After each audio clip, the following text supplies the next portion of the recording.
Au moins 10 000 Israéliens ont manifesté à Beth Shemesh mardi soir. Ils protestaient contre la ségrégation dont seraient victimes les femmes de plusieurs quartiers juifs orthodoxes de cette ville. Beth Shemesh, près de Jérusalem, est au cœur d'une polémique depuis quelques jours.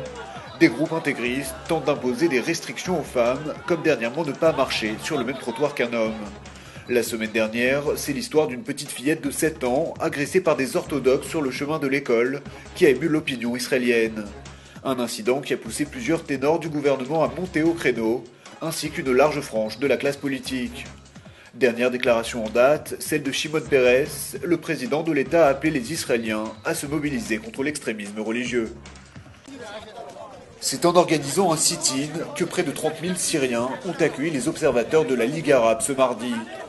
Des observateurs au nombre de 50 qui étaient accompagnés de représentants du gouvernement syrien.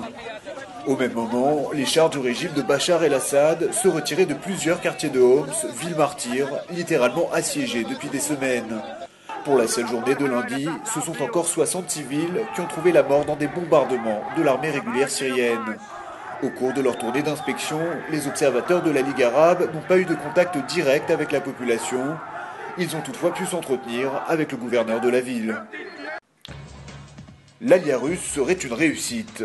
C'est du moins ce que conclut une étude réalisée par l'Institut Myers JDC Brookline. Elle montre en effet que les enfants des immigrants d'ex-URSS nés en Israël se sont autant intégrés à la société israélienne que peuvent l'être ceux issus de familles établies depuis plusieurs générations. Sur le plan scolaire, par exemple, le pourcentage d'enfants d'origine russe qui font une scolarité sans redoublement est légèrement supérieur à celui des élèves issus de familles israéliennes de souche.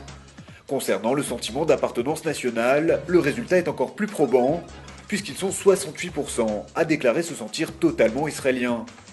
Pour le ministère de l'Immigration, ces résultats démontrent les effets d'une intégration de masse des enfants originaires de l'ex-Union soviétique. Ils devraient donc permettre de redéployer les budgets alloués à l'intégration, majoritairement sur la communauté éthiopienne. Jamais le chômage n'avait été aussi bas depuis 1978. Selon les données corrigées de l'Institut israélien de la statistique, la baisse du nombre de demandeurs d'emploi en Israël est régulière depuis le début de l'année. Le chômage est donc passé de 6,2% en janvier à seulement 5% en octobre dernier. Ces excellents résultats de l'emploi sont d'autant plus surprenants que l'économie israélienne est entrée dans une phase de ralentissement liée à la crise financière mondiale. La baisse des exportations industrielles s'est accentuée depuis plusieurs mois, ce qui fragilise l'emploi de milliers de salariés. Reste que la baisse du chômage est un nouvel indicateur de la bonne santé de l'économie israélienne. Il aura fallu quelques minutes pour venir à bout de ces 25 000 pièces de dominos.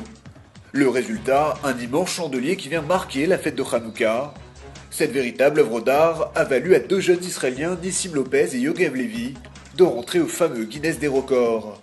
Un exploit auquel a assisté un public nombreux à Jérusalem, en particulier des enfants.